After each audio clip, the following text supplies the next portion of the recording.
Hi, I'm Jen. And I'm Craig. And this is the Knot Project. And today we have a little challenge for you guys because we have been challenged and we are all about living authentically. So we think, well, what might be good for us might be really good for y'all too. And so this week in my quiet time, I've been studying Mark. And I was reading Mark chapter 9 and specifically verses 33 and 34. And so what's happening here is the disciples are talking amongst themselves and they're arguing about who is the greatest. And then Jesus comes up and he's like, hey, what are y'all talking about? I imagine Jesus saying y'all. I mean, I know he didn't, but wouldn't that be fun? Anyway, Jesus is really from Texas, huh? Jesus walks onto the scene and he's like, what are you talking about? And it says in verse 34, but they kept silent. And that just really hit me because here Jesus is, and Jesus already knows what they were talking about, right? But he asked, and they didn't tell him what they were saying because they were embarrassed and ashamed, and they knew that what they were talking about was not something that was really, that would jive well with Jesus.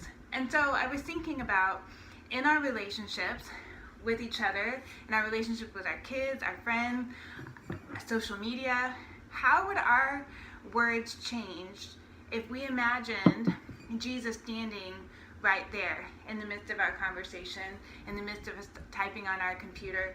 How might we live better, more fruitful, healthier lives, and as a consequence have better relationship if we did that, if we had that kind of self-check? Yeah, so when you're breaking down communication, it's really three elements.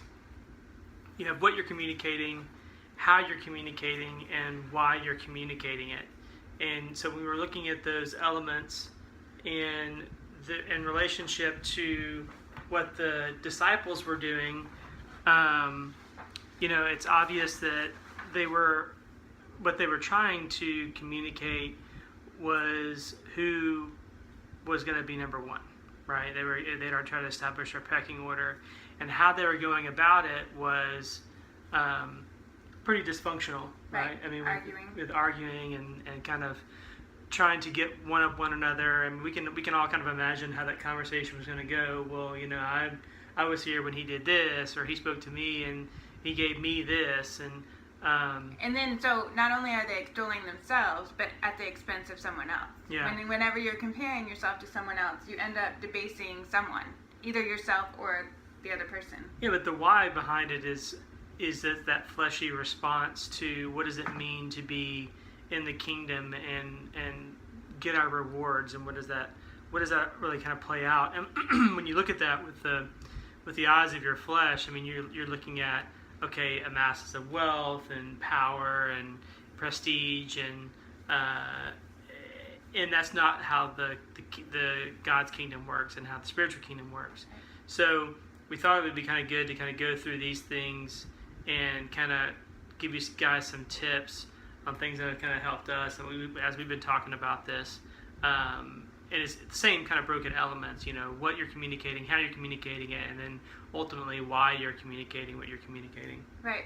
So our challenge for you guys, the challenge that we're taking this week is really before we have conversations, imagine that Jesus is right there. And how would that, knowing that we want to honor Jesus and we want to honor our spouse because we honor Jesus, just being really mindful of what we're saying. It's so easy to get caught up in the circumstances of the day or your emotions or what you're worried about, and that can totally affect how, why, and what you're communicating.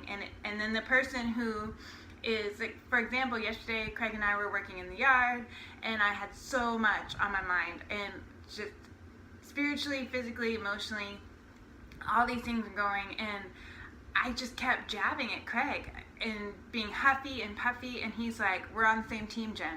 We're on the same team. While dodging them very masterfully, I might add. and I because I wasn't mindful of Jesus being in the yard with me, because I wasn't mindful of being honoring to him, I was so lost in my own issues, I wasn't delivering the true core of my heart. I mean, if I had been honoring, I would have said, I'm really stressed about this, and I'm really wrestling with God about comparison, or whatever, or my house looking nice enough for the party, or if I was honest with him, then we could have had a really fruitful, great conversation instead of him just having to stand next to me that we're on the same team. Like, just, I needed that reminder because I was clearly not communicating my true heart, only just the crappy fleshy stuff. So that leads to the challenge. What I'm going to be trying to do and what Craig's going to be trying to do this week is first look at what you're communicating about in your daily life. And I think sometimes we fall into 3 habits of communicating. Either we can be having conversations that are productive and produce fruit, that we grow closer together, that we tackle issues head on, or we're speaking with encouragement and love and words of affirmation. Or sometimes we are just having conversations to keep the status quo. And you for sure need to have this kind of conversation as far as like how to manage your household and get the kids where they need to go, or be on work at time or whatever. But if all your conversations are about efficiency and getting people from A to B, or, you know, did you pay this bill or whatever, then your relationship's not growing, and or it's growing very slowly. Or then the last type of content is, are your conversations breeding discontent? Are they antagonistic? So just kind of this week be thinking about how can we have productive conversations that are actually building fruit and building each other up instead of tearing each other down. Yep, and that's kind of talking about the content. The what? Yeah, the second one is basically how you communicate that. And, you know, I talk about this. I mean, I'm in a contact center background, so a lot of, you know, what we talk about and with the folks who are actually on the phone is it's not, you know, remember that most of communication is nonverbal. It's around 80%, depending on who you ask and what study you look at, but it's around 80%. So when you don't have that, I mean, our brains try to make up for that lack of visual, information. So what you say and how you say it are really, really important. So tone and word choice are absolutely essential when you're on the phone. And it's not any different when you're having a conversation with someone else, especially if it's a very intense conversation. How you say something and what you say to that person. As an example, you can ask me, "Hey, Craig, how's it going?" And I can say, "Good morning," or I could say, "Good morning."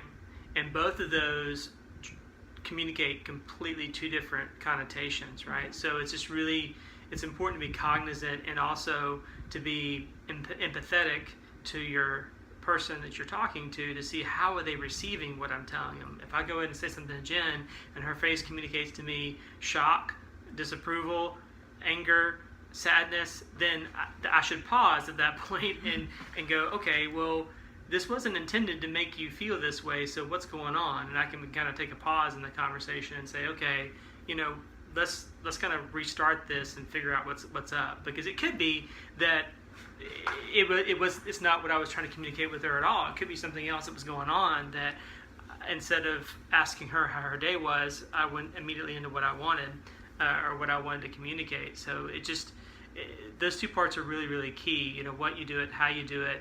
And also, I just want to add on the how. It's okay to communicate anger, and this is not about sugarcoating or mincing words or whatever. This is about, you can communicate anger, but you can do it in a way that's effective instead of that causes a reaction. You want them to be able to respond and not necessarily react. And if you're communicating anger, but you're communicating it in a rage or an ineffective way, then you're not going to get to resolution. Yeah, I mean, yeah, exactly. I mean, I've said this before, that even though you might be screaming at each other, you're still communicating. It's not probably the most productive mode of communicating, right. But it's the not communicating, it's the silence, it's the purposely avoiding communication that's actually really hurtful. We have not always spoken to each other in the most civil tones throughout our marriage, but you know, it's the thing is that it's you gotta have that conversation. Sometimes it's appropriate to kind of take a pause and calm down and really kind of think about what you're going to say before you say it. You can't always do that in the moment. But some really good conversations can start out that way.